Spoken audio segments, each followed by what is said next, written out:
Good morning, good afternoon, good evening, YouTubers. This is Jerry Diamond with How to Get Out of Babylon and Flat Earth Homeland. Finishing up, hopefully in one more video, my notes from the video by Fletch, OzArk Tactical Homestead, regarding OzArk, REFUGIUM, or Pacific Northwest REDOUBT states. Alright, so that's where we're going here. I'm going to pick up where I left off. I've been doing this for a lot of years. I'm going to be, one way or another, figuring out how I can get some help, because financially and just physically I am needing a change. Been dealing with this for 17 years all by myself, and I just need to get something going on. So I'd appreciate your thoughts, prayers, ideas, whatever. So there we are. Okay, so here's where we were. And the issue is diversity, population demographics, and the types of people you might run into in the said two regions that you might personally not want to run into. I guess that's how we could put it, euphemistically. Okay, so that being said, you could say this in a sense. You could say this is a tit for tat, 6 of one, half dozen of the other, flip a coin, take your choice. But I have the sense that given the overall types and caliber of mentality, worldview, the German word Weltanschauung, the worldview of a lot of people moving to the different regions, many people moving to the Ozarks, are believers, as are, there's believers going to the Pacific Northwest. Of course, you got, I would say, normal church people, a lot of them. I mean, you have Chuck Baldwin's group. So you may have a high content religious, but what does that mean? Well, it just means a lot of people in the United States are quote-unquote religious. I don't know about those who would consider themselves New Testament believers or versus Messianic,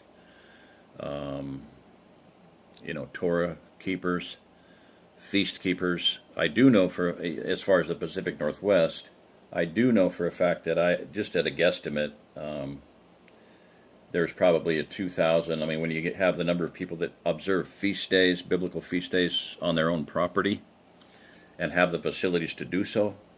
One family has two dormitories, barracks, whatever you want to call them, with two pairs of washers and dryers in each building, so they can break them up by families or single or, whatever. Anyway, that's just a family. So I would guess there's probably a couple thousand places you could observe feast days over the Ozarks, some huge with anywhere from 1 to 5,000 people gathering. Arnold Murray comes to mind. Is that right?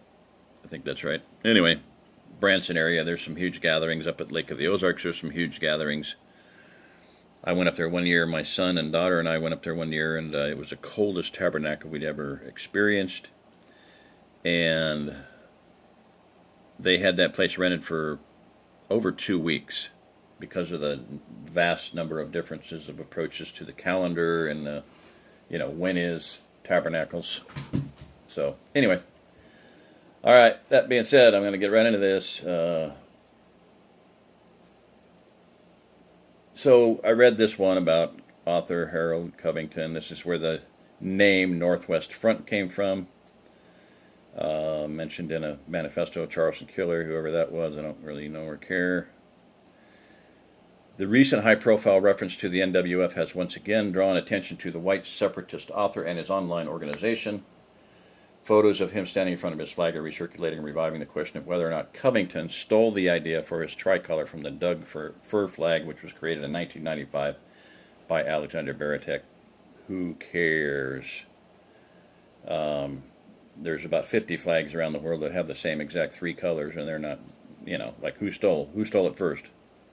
All right, 3 colors, whoop. Red, green, and yellow.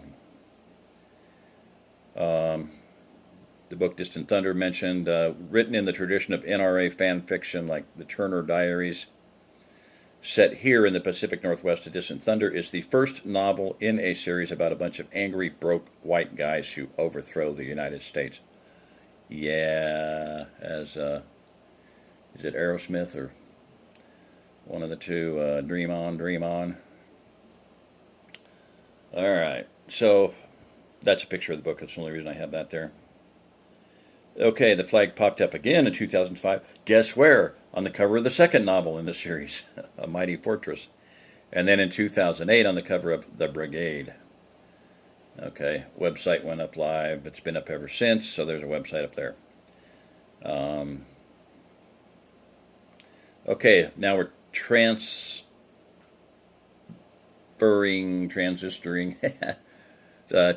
changing over to the Ozarks here. Pretty rough in the Ozarks. There's a movie called Winter's Bone, where, yeah, right, J-Law, Jennifer Lawrence first got her real big approach to, or big screenplay, and then of course became the heroine of Mockingjay and Catching Fire and Mockingjay and Hunger Games. Okay. So let's go to Arkansas, Harrison, Arkansas. Now this is not throughout the Ozarks. This is, I think, primarily in and around Harrison. But there is the right up here in the top right there, Jeff Crockett, the most racist mayor in America. Whatever. Proud and White is the YouTube channel. Jeff Crockett thanks Thomas A. Robb for keeping minorities out of Harrison, Arkansas. Okay, and they have a billboard there. They have a tradition of having billboards there. It's not racist to love your people. www.whiteprideradio.com. And you can see some of the, sidebars there. I'm not going to go into this much. Just to say that, like I said, there's it's going to rain everywhere. It can flood anywhere. California goes from drought to flood. Tornadoes occur, like I said already, over most of the Craton. They're totally unpredictable. If you want to go where there's no tornadoes, go live on the coast. If you want to go where there's no hurricanes, go live in the interior of the United States. I mean, it happens, as Forrest Gump said. So that's, I guess that's probably an older billboard there.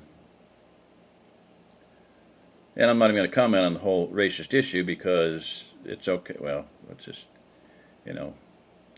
racial crimes are being reported if they're, of a certain race. Otherwise, you're okay. So,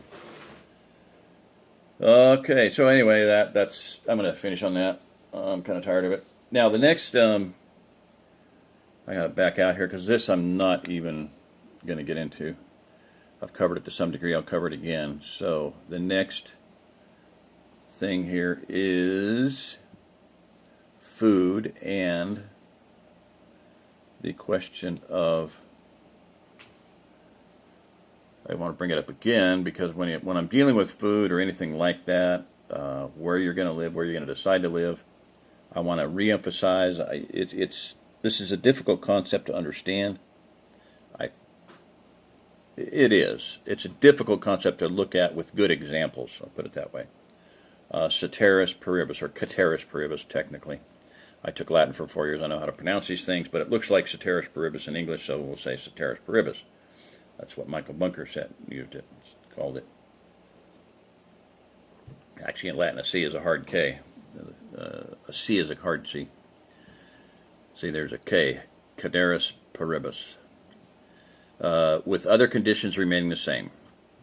Here's an example. A shorter hours of labor will Ceteris paribus, reduce the volume of output. Okay, cut your hours, you cut your output.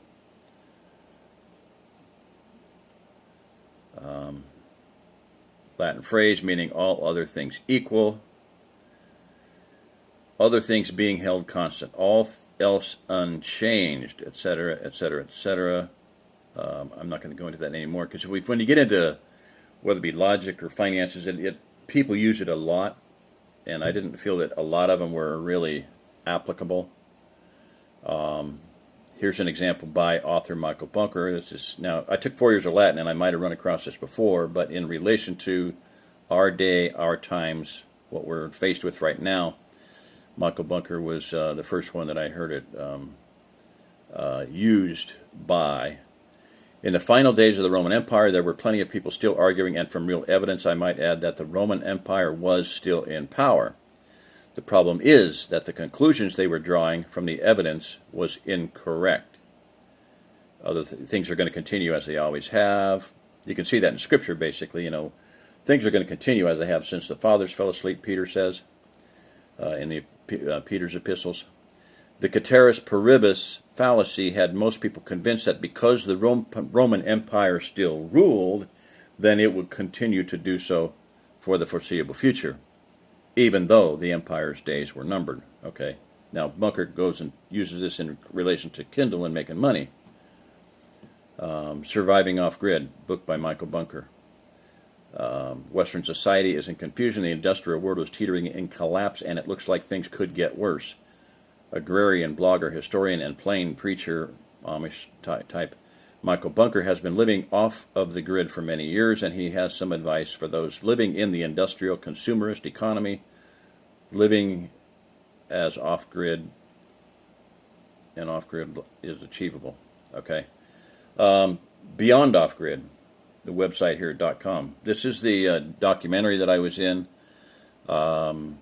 When you see the trailer, it's about 1 minute and 11 seconds, 1 minute 13 seconds, something like that. I was the second person in the trailer because I answered a question that they threw at me out of the blue, and the answer came from 40 years, prior reading of, how is Rome and America alike? And I said, well, pusillanimous indolence, that's how they're alike. Edward Gibbon wrote a 7-volume series, The Decline and Fall of the Roman Empire, and he said that Rome fell because of pusillanimous indolence of the general population. In other words, they were lazy and they were cowardly. And that's a good description of America today.